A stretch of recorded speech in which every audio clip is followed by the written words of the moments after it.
Salam jumpa Bapak Ibu dan Saudara-saudara. Salam sehat, tetap semangat. Kita akan tetap menjalani kehidupan sambil menanti kedatangan Tuhan Yesus yang kedua kali. Masa Raya Advent masih terus berlangsung. Perayaan Natal kita doakan sungguh-sungguh bisa terwujud jika Tuhan kehendaki. Kita bisa merayakan di dalam gedung kebaktian, tetapi biarlah kehendak Tuhan yang jadi. Nah, bacaan kita pada hari ini dari Kisah Para Rasul pasal 2 ayat 37 sampai 42. Kisah Para Rasul pasal 2 ayat 37 sampai dengan 42. Mari kita akan bersama-sama berdoa. Tuhan Yesus, ajarkan pada kami untuk bisa memilah bagaimana kami menjalani kehidupan dengan baik dan benar, atau kami akan kembali menjalani kehidupan dengan bersungut-sungut, penuh kekesalan, kekecewaan, dan kemarahan, hingga kami tidak bisa menyiapkan kehidupan kami untuk menyambut kedatangan Tuhan. Ajarkan pada kami untuk kami tahu cara hidup yang benar seturut dengan firman Tuhan yang akan kami renungkan pada hari ini. Kiranya Roh Kudus-Mu berkarya, berkati hamba-Mu supaya dia dilayakkan memberitakan firman kehidupan. Inilah doa kami dalam nama Tuhan Yesus Kristus. Amin. Ketika mereka mendengar hal itu, hati mereka sangat terharu. Lalu mereka bertanya kepada Petrus dan rasul-rasul yang lain, "Apakah yang harus kami perbuat, saudara-saudara?" Jawab Petrus kepada mereka, "Bertobatlah, dan hendaklah kamu masing-masing memberi dirimu dibaptis dalam nama Yesus Kristus untuk pengampunan dosamu. Maka kamu akan menerima karunia Roh Kudus. Sebab bagi kamulah janji itu, dan bagi anak-anakmu, dan bagi orang yang masih jauh, yaitu sebanyak yang akan dipanggil oleh Tuhan Allah kita." Dan dengan banyak perkataan lain lagi, ia memberi suatu kesaksian yang sungguh-sungguh, dan ia mengecam dan menasihati mereka, katanya, "Berilah dirimu diselamatkan dari angkatan yang jahat ini." Orang-orang yang menerima perkataannya itu memberi diri dibaptis, dan pada hari itu jumlah mereka bertambah kira-kira 3.000 jiwa. Mereka bertekun dalam pengajaran rasul-rasul dan dalam persekutuan, dan mereka selalu berkumpul untuk memecahkan roti dan berdoa.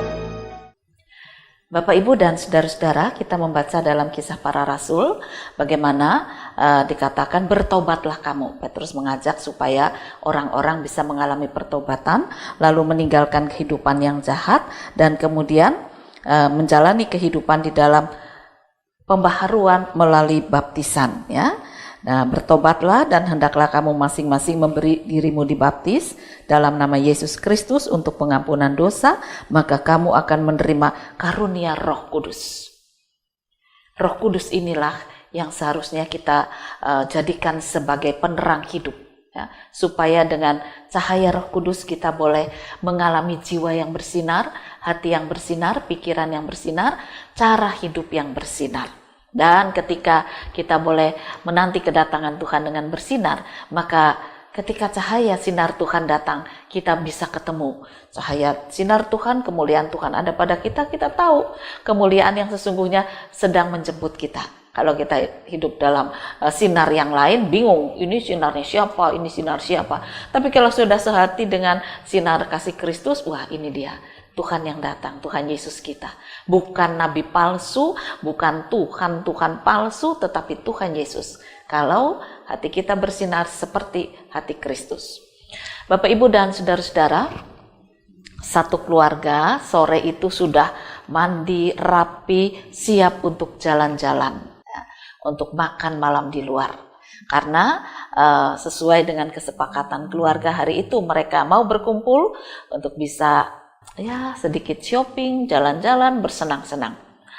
Kemudian setengah jam sebelum mereka berangkat, seperti jam yang ditentukan, tiba-tiba turun hujan angin besar. Lalu mereka nunggu, nggak apa-apa, masih setengah jam, biasanya kalau hujan besar setengah jam berhenti gitu ya. Ternyata setelah 1 jam nggak berhenti hujannya, anginnya nggak berhenti, malah bertambah besar. Waduh, mereka mulai bingung, mulai kesel. Anak-anak mulai lari pada game.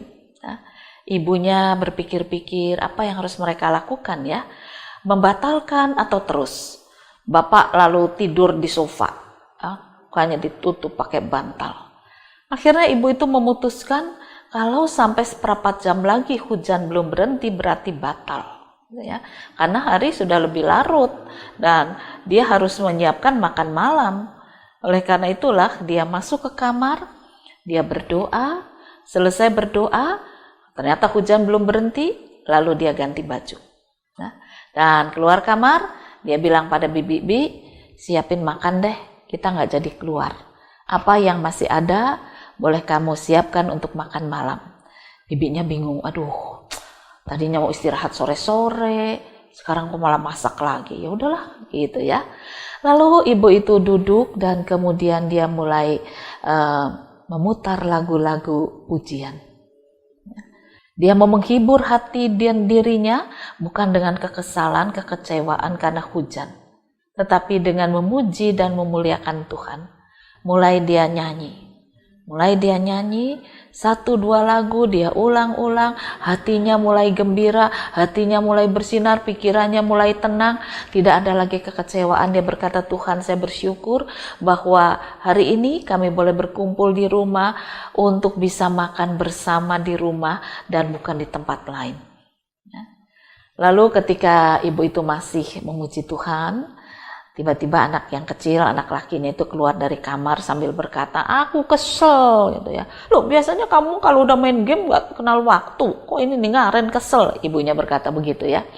Tapi anak itu berkata, hatiku tidak pada game, karena aku maunya pergi, aku maunya beli sepatu, lah sekarang gimana? Lalu ibunya tanya, lah mau gimana? Siapa yang mau disalahkan? Oh Tuhan gitu ya, waduh, anak itu mulai berkeluh kesah. Tapi ibunya berkata, jangan berkeluh kesah. Coba dengarkan lagu-lagu ini dan mari kita menyanyi. Lagu ini banyak yang dibuat berdasarkan pergumulan. Apa yang diharapkan tidak terjadi. Tetapi kemudian mereka mendekatkan diri pada Tuhan dan dituangkan dalam bentuk tulisan dan sebuah lagu. Hati mereka terhibur, kita juga bisa mendapat penghiburan dari puji-pujian ini. Ya, anak itu, anak remaja, cuma duduk di sebelah ibunya lendotan gitu ya. Tapi lama-lama ketika dia mendengar lagu, ibunya nyanyi, dia mulai ikut rengeng-rengeng. Ya, Roh Kudus bekerja. Jiwanya mulai terbuka, tidak lagi kesal dengan hujan dan kekecewaan. Akhirnya ibu dan anak laki ini mulai nyanyi. Nggak lama kemudian, anak yang besar, yang perempuan itu keluar kamar juga. Dia mau ambil minum. Tapi ketika dia dengar ibu dan adiknya nyanyi, dia kata, nyanyinya ndak gitu, keliru, blero itu. Lalu mamahnya bilang gini, Kak, sini Kak, Mama diajarin dong, Mama nggak bisa nyanyi nih, Kakak kan pinter nyanyi, ayo, Mama diajarin. Kakak itu ragu-ragu, mau ngajarin nyanyi atau masuk lagi ke kamarnya, chattingan dan sebagainya. Tapi adiknya bilang, ayo Kak, ajarin dulu sebentar aja supaya nyanyinya benar. Akhirnya kakak bilang, oke lah, saya ajarin yang benar. Kakak itu menyanyi, dan memang kakak itu bisa nyanyi dengan baik. Ibu dan adik itu dengarkan, lalu mulai ikut, mulai tepuk tangan, mulai gembira, mulai nyanyi. Kakak itu lupa sedang chattingan, ya. Tapi akhirnya kakak itu ikut nyanyi. Dan kemudian mereka bertiga berkata gini, Papa dibangunin. Nah, papahnya dipaksa harus bangun. Ayo Pak, ikut nyanyi Pak. Nggak tidur aja di situ. Papa tuh nggak tidur, cuma tutup muka pakai bantal, kata si kecil gitu ya. Papa itu mesem-mesem dan berkata, ya Papa dari tadi dengar juga lagu. Ya jangan dengerin aja, ayo ikut nyanyi. Rupanya Roh Kudus, doa dari ibu sudah berkarya. 2 anak sudah kena. Dan sekarang bapaknya juga kena. Bapak itu lalu duduk, berdiri, tidak mendekati ibu atau istri dan 2 anaknya, melainkan mendekati piano. Dia buka piano, kemudian dia mulai ikut mengiringi pujian dengan piano. Wah, suasana sungguh berubah besar. Roh Allah berkarya. Ada sinar kemuliaan Tuhan, Roh Kudus menerangi jiwa mereka. Tidak ada lagi kekesalan. Bagaimana dengan hujan? Sudah rintik-rintik. Sudah reda. Angin juga sudah reda. Tapi mereka sudah tidak minat untuk keluar. Akhirnya ketika bibi berkata makanan sudah siap, mari kita berdoa. Lalu Bapak itu memimpin doa. Dan ketika mereka selesai berdoa, mereka juga kaget karena bibi itu juga ikut berdoa di sana. Dan bibi berkata, hatiku sekarang lega, tadi aku ngomel, maunya tidur sore-sore kok suruh masak. Tapi sekarang penuh sukacita. Bapak, ibu, dan adik kakak bisa makan di sini. Makanlah apa yang ada, yang sudah bibi siapkan. Mereka makan. Selesai makan, cuci piring, lalu bapaknya berkata begini, besok pagi-pagi kita semua kebaktian. Nah, bibi nggak usah urus cucian, nggak usah urus nyapu ngepel, nggak usah urus sarapan. Bibi ikut kebaktian bersama kita semua. Selesai kebaktian kita sarapan, lalu pergi jalan-jalan. 1 hari penuh. Wah, mereka bersorak. Ya. Setengah hari yang direncanakan cuma sore sampai malam diganti 1 hari. Itu rencana juga. Tetapi ada sukacita, berharap. Menanti tidak lagi dalam kekesalan. Ada sinar yang nampak dalam wajah mereka masing-masing. Ya. Lalu bibi itu lihat ibu. Waduh, kok nggak nyuci, nggak usah ngepel, nggak usah beres-beres. Ibu berkata nggak apa-apa. Besok kita kebaktian bersama, lalu kita jalan-jalan. Bibi juga ikut refreshing, ya, merasakan cinta kasih Tuhan. Nah, Bapak Ibu dan saudara-saudara, gambaran itu mau menjelaskan bagaimana kita juga siap menanti Tuhan Yesus. Kesusahan selalu ada, hujan badai selalu ada, gelap selalu ada, ya. Cacian selalu ada kepada orang Kristen, sinisan selalu ada pada orang Kristen, nggak punya duit juga selalu ada pada orang Kristen. Apa yang kita harapkan, apa yang kita pintakan belum tentu terkabul sesuai dengan keinginan kita. Tetapi janganlah kita menanti kedatangan Tuhan dalam amarah, dalam kekecewaan, dalam kegelapan, dalam ketakutan, dalam kebimbangan, kebingungan. Mari kita minta kuasa Roh Kudus bercahaya. Sebab kita sudah menerima kuasa Roh Kudus. Bercahayalah Roh Kudus supaya dengan cahayamu itu kami boleh menjalani kehidupan dalam sinar kemuliaan Kristus. Ya. Sehingga hati kita tenang, pikiran kita juga tenang, pengharapan kita dibangkitkan, semangat kita dikuatkan, kita boleh terus bekerja sambil menanti kedatangan Tuhan. Kapan dia datang kita tidak tahu. Apakah besok yang dikatakan mereka akan kebaktian, lalu jalan-jalan, udara memang cerah, mereka juga tidak tahu. Tetapi mereka bangkit dalam pengharapan, dalam sukacita kasih Kristus. Cahaya Roh Kudus ada pada mereka. Cahaya, sinar kemuliaan Tuhan ada pada mereka. Nah, peristiwa ini biarlah kita terapkan dalam hidup kita. Kapan Yesus datang? Kita tidak tahu. Mungkin hujan dulu akan datang. Ya. Gunung berapi belum selesai. Kemudian hujan badai juga akhir-akhir ini kita rasakan. Pandemi COVID belum selesai. Malah dikatakan, entah sampai kapan ini ya, vaksin juga belum tentu kapan bisa dipakai. Tapi yang penting bukan itu yang kita tunggu. Yang penting adalah hati kita dipenuhi cahaya Roh Kudus, kemuliaan Kristus. Dia sudah datang dan akan datang lagi. Inilah saatnya bagi kita untuk menunggu dalam sinar kasih Kristus, sinar bayi Natal, sinar kemuliaan Allah Bapa. Ya. Jangan biarkan kegelapan berkuasa atas diri kita. Biarlah kita boleh bersahaya, menanti, bersukacita di dalam Kristus. Selamat merayakan Advent. Tuhan memberkati firman-Nya. Amin. Mari kita akan berdoa. Ya Tuhan, mungkin memang hujan akan tetap datang. Mungkin juga sakit ringan ada pada kami. Mungkin juga harapan lain tidak terkabul. Mungkin juga ada masalah-masalah lain, tetapi biarlah kami boleh hadapi karena kami sedang menanti kedatangan Kristus.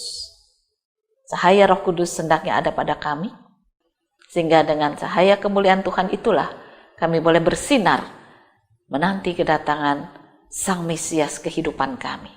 Bukan lagi dalam kegelapan dan ketakutan, bukan lagi dalam kebimbangan, bukan lagi dalam kesedihan dan kemarahan dan kekecewaan, tetapi di dalam pengharapan sukacita, karena Yesus sudah lahir bagi kami, dan Dia akan datang untuk menjemput kami. Kiranya Roh Kudus-Mu tercurah, menopang, menolong kami.